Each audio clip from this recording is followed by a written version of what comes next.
नमस्कार दोस्तों। देखिए, ये बैंक निफ्टी है और बैंक निफ्टी का डे चार्ट बता रहा है कि यहाँ पे बैंक निफ्टी का जो अपना सपोर्ट था 47,900 का, ये ब्रेक कर दिया है और जो क्लोजिंग किया है वो कहाँ पे किया है, 47,853 के आसपास किया है। तो मार्केट में यहाँ पे निगेटिविटी ज़्यादा है और यहाँ पे निफ्टी बैंक में आपको क्लियर ये डायरेक्शन समझ में आ रहा है, लेकिन यहाँ पे सपोर्ट टूटने का सिर्फ एक बहाना था, लेकिन ओरिजिनल काम कहाँ पे हुआ है। तो ओरिजिनल का आप इंडस बैंक में देख सकते हैं। खेल जो हुआ है वो आप इंडस बैंक में खेल हुआ। इंडस बैंक अपने सपोर्ट, जैसे ही सपोर्ट इसका ये था, कौन सा सपोर्ट था आपका, 918 का सपोर्ट था। 900 का 18 का जैसे ही अपने सपोर्ट को ब्रेक किया है, ये देखिए, ये इसके 900 ये वाला सपोर्ट था, ये सपोर्ट का ऐसे ब्रेक किया है। तो देखिए कल के सेशन में कितना बड़ा डाउनफॉल आया है। ये कल का सेशन आप ये देख रहे हैं, ये देखिए कितना बड़ा डाउनफॉल है। अगर हम वॉल्यूम का बात करें तो ये वॉल्यूम देखिए, वॉल्यूम में कितना बड़ा बिकवाली आया है। क्यों आया है? एक न्यूज के कारण ये सब बिकवाली आया है।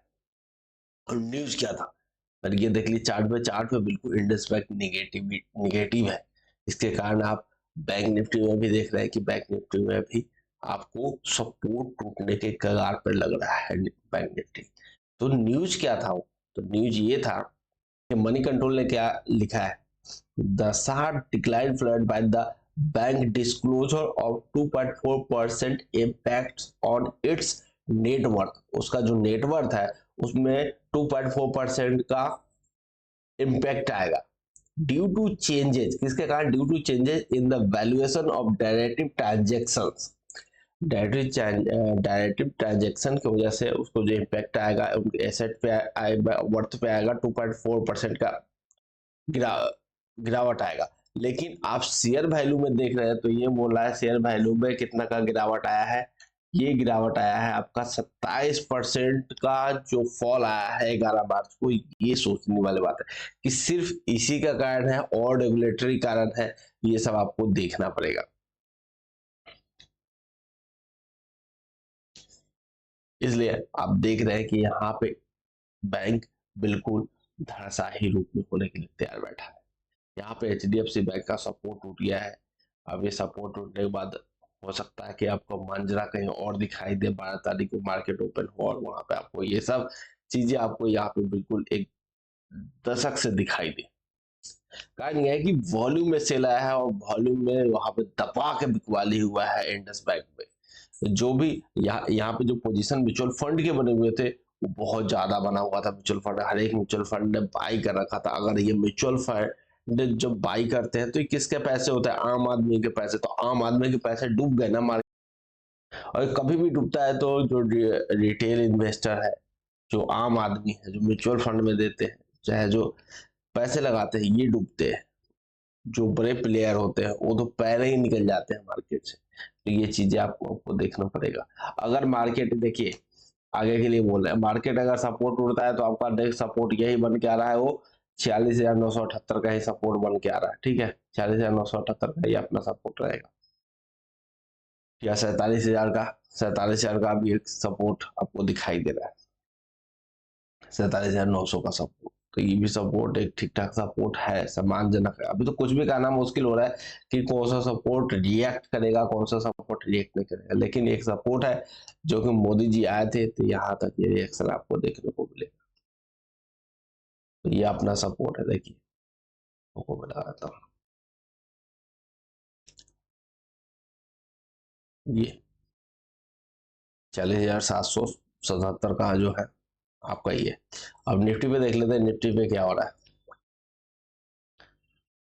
निफ्टी में भी अब अगर देखिएगा तो निफ्टी भी आपको बेशक ये ग्रीन कैंडल में क्लोज हुआ है, लेकिन मार्केट में यहाँ पे देखना पड़ेगा।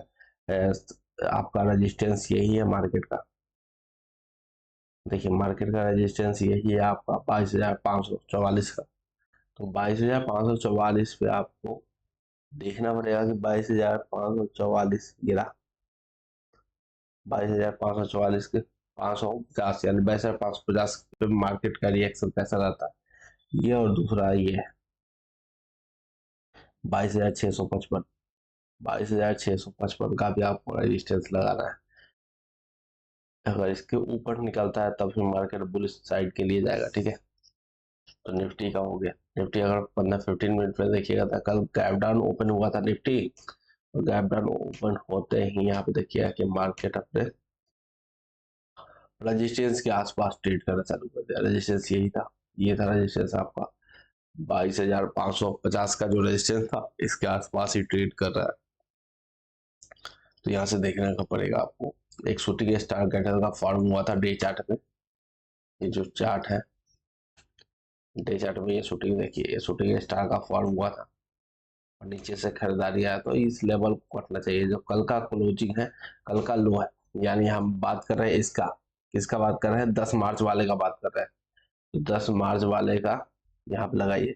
अगर मार्केट 10 मार्च के नीचे निकलता है, 22,441 के नीचे निकलता है, तो हम डाउन साइड का प्लान करेंगे और टारगेट यही होगा। टारगेट यही कल की लो का मान, ये रहा आपका टारगेट।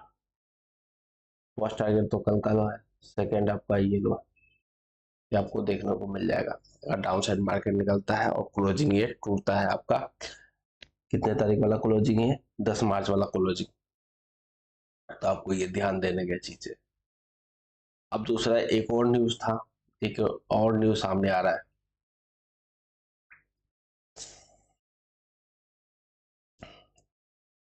अब देखिए, एक और जो न्यूज सामने आ रहा है वो Bharti Airtel has sign an agreement with SpaceX to introduce Starlink satellite internet service to India.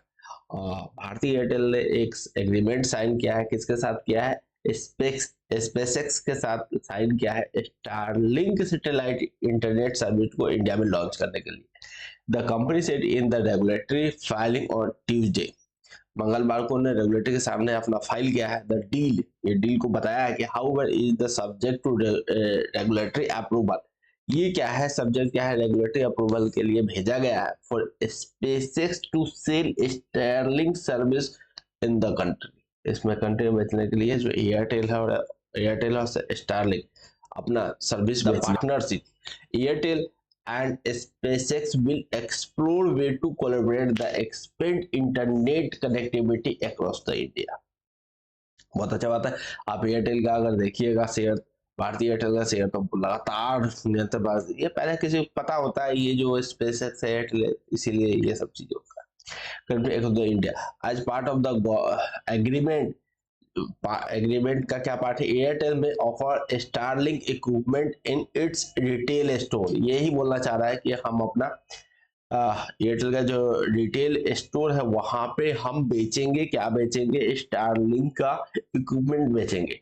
And provide Starlink high speed satellite internet to business, business को देंगे। The two company will also work together, दोनों company एक साथ मिलकर to bring reliable internet access, जो होता है विश्वसनीय इंटरनेट कनेक्शन है, टू कहाँ पे, रूरल स्कूल जो ग्रामीण क्षेत्र के स्कूल है वहां पे, health care centre and remote community, दूर दराज के एरिया में जो फैले उनको देंगे। हेल्पिंग ब्रिज, एक हम ब्रिज का काम करेंगे, किसके लिए, द डिजिटल डिवाइड, जो डिजिटल डिवाइड है इसके लिए हम ब्रिज का काम करेंगे। ग्रामीण क्षेत्र में देंगे, स्कूल में देंगे, जो ग्रामीण स्कूल है वहां पे देंगे, कम्युनिटी में देंगे, तो मार्केट का और एक्सपेंड होगा, एयरटेल और एक्सपेंड करेगा, और अब इसका भविष्य आगे के लिए बिल्कुल निर्मल दिखाई दे रहा है एयरटेल का। यही कहानी कुल मिला के अब बिजनेस स्टैंडर्ड का ये कहानी, ठीक है।